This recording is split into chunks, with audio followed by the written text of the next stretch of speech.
اعوذ باللہ من الشیطان الرجیم بسم اللہ الرحمن الرحیم یہ کا نعبد و یہ کا نستعین السلام علیکم ورحمۃ اللہ وبرکاتہ to all my Muslim brothers ہیں پاکستانی برادرز. امید ہے آپ لوگ جہاں بھی ہوں کہ اپنے حفظ و امان میں ہوں کہ اللہ تعالیٰ آپ سب کو اپنے حفظ و امان میں رکھے. میرے پاکستانیوں، آپ نے دیکھ لیا کہ کس طرح پاکستان کی ریاست نے 26 نومبر کو اپنی عوام کے اوپر گولیاں چلائی، لیکن اس کی ایک مثال میں جوڑنا چاہتا ہوں. سب سے پہلے ہم شروع کرتے ہیں، ہم اس کو جوڑنا چاہتے ہیں. اس کی مثال ساؤتھ کوریا میں جو ہوا. ساؤتھ کوریا کے اندر ماشاء اللہ لگا 2 گھنٹے کے لیے، صرف 2 گھنٹے کے لیے آرمی آ گئی میدان کے اندر. سب کچھ عوام کا سمندر اوپر آیا، میدان کے اوپر آرمی میدان کے اوپر آ گئی، لیکن وہاں کی آرمی نے، ساؤتھ کوریا کی آرمی نے اپنے لوگوں کے اوپر گولیاں نہیں چلائی، اپنے معصوم لوگوں کے اوپر گولیاں نہیں چلائی. ان کو ڈکی بھی دے تھی ساؤتھ کوریا کی عوام، لیکن انہوں نے آگے سے گولیاں نہیں چلائی، اوپن فائرنگ نہیں کی.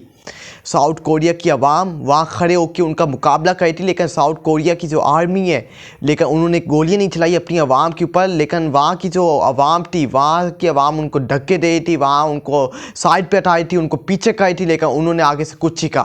ان کی نہ ہمت تھی ان کو آگے سے کچھ کہنے کی، نہ انہوں نے گولیاں نکالی، نہ ان کو گولیوں سے ڈروایا. ہماری ریاست نے 26 نومبر کو اپنے لوگوں کے اوپر گولیاں چلائی، صرف حق لینے آئے تھے اپنا، جو صرف اپنا حق لینے آئے تھے، جو صرف عمران خان کی رہائی کے لیے، اپنے لوگوں کی رہائی کے لیے، جن کو بے گناہ قیدیوں کے اندر رکھا ہوا ہے، جیلوں کے اندر رکھا ہے، ان کی رہائی کے لیے آئے تھے. لیکن رات کے اندھیرے کے اندر لائٹیں بند کر کے اپنے لوگوں کے اوپر، پاکستان کی ریاست، جو ریاست اپنے لوگوں کے پیسوں کے اوپر عیاشیاں کرتی ہے، انہی لوگوں کے اوپر انہوں نے لائٹیں بند کر کے اوپن فائرنگ کی. لیکن ساؤتھ کوریا میں ایسا نہیں ہوا. ساؤتھ کوریا کا صدر، ساؤتھ کوریا کا آرمی چیف، اس سے معافی مانگی کہ مجھ سے غلطی ہو گئی، کہ میں نے ماشاء اللہ لگا دیا، مجھے معاف کر دو، میں دوبارہ یہ حرکت نہیں کروں گا. لیکن پھر کیا ہوا؟ ساؤتھ کوریا میں 2 گھنٹے بعد، صرف 2 گھنٹے ان کی ضرورت ہوئی، اور پھر عوام نے اپنی طاقت سے ساؤتھ کوریا کے اندر ماشاء اللہ واپسی کیا. ڈکیٹ کر دیا تھا ساؤتھ کوریا کے اندر، ماشاء اللہ لگا دیا گیا تھا وہاں کے پرائم منسٹر نے. لیکن پھر صدر نے 2 گھنٹے بعد ماشاء اللہ کی کال واپسی لی اور ملک کے اندر سے ماشاء اللہ کو ختم کر دیا، کیونکہ وہاں عوام سڑکوں پہ نکل آئی تھی، عوام کا ہجوم سڑکوں پہ نکل آئی کہ وہاں کی آرمی، ساؤتھ کوریا کی آرمی نے وہاں کے لوگوں کو اوپر گولیاں نہیں چلائی، لیکن ان کے مطالبات مانے، وہ جو کہے تھے ان کو مانا. اور صدر نے پھر معافی مانگی کہ میں آئندہ ساؤتھ کوریا کے اندر ماشاء اللہ نہیں لگاؤں گا، مجھ سے بہت بڑی غلطی ہو گئی. یہ ہوتی ہے ریاست ایسی ہوتی ہے، ریاست ایک ماں کی طرح ہوتی ہے. پاکستان کی ریاست نے اپنے لوگوں کے اوپر گولیاں چلائی، ان کی لاشوں کو چھپایا، ان کے لوگوں کا خون بہایا، ان کے سروں کے اوپر گولیاں چلائی. کیسے لوگوں کے، ان کے گھروں کے اندر مائیں بہن نہیں ہیں، ان کے گھروں میں کے اندر بیٹیاں نہیں ہیں، یہ ان کو خیال نہیں آتا کل انہوں نے اپنے گھر بھی جانا ہے، کل ان کی ماں بہن بیٹی بھی ہے. انہوں نے دوسروں لوگوں سے ان کے بچے چھینے، ان کے سوچ چھینے. یہ کیا سمجھتے ہیں کہ ان کے اوپر اللہ کا عذاب نہیں آئے گا؟ ان کے اوپر اللہ کا عذاب آئے گا. انہوں نے جو لوگوں کے ساتھ سلوک کیا، لوگوں کے اوپر اسٹیٹ فائرنگ کی، انہوں نے ملک کے اندر ماشاء اللہ لگایا. 1 دفعہ نہیں، 2 دفعہ نہیں، 3 دفعہ انہوں نے ملک کے اندر، پاکستان کے اندر ماشاء اللہ لگایا، اور اس ملک کو، پاکستان کو تباہ اور برباد کیا.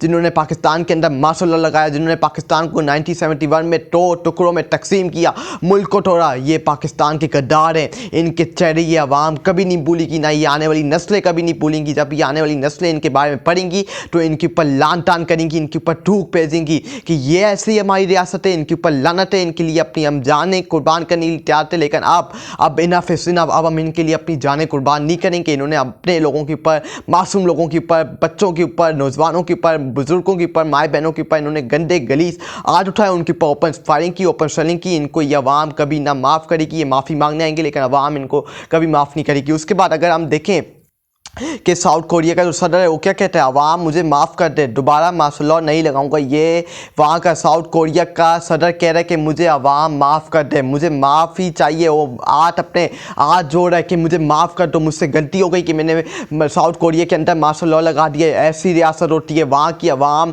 سڑکوں پہ نکل آئی. 2 گھنٹے بعد اس نے ماشاء اللہ کی کال واپسی لے لی. اس سے کہا کہ ماشاء اللہ ہم نہیں لگا رہے، مجھے معاف کر دو،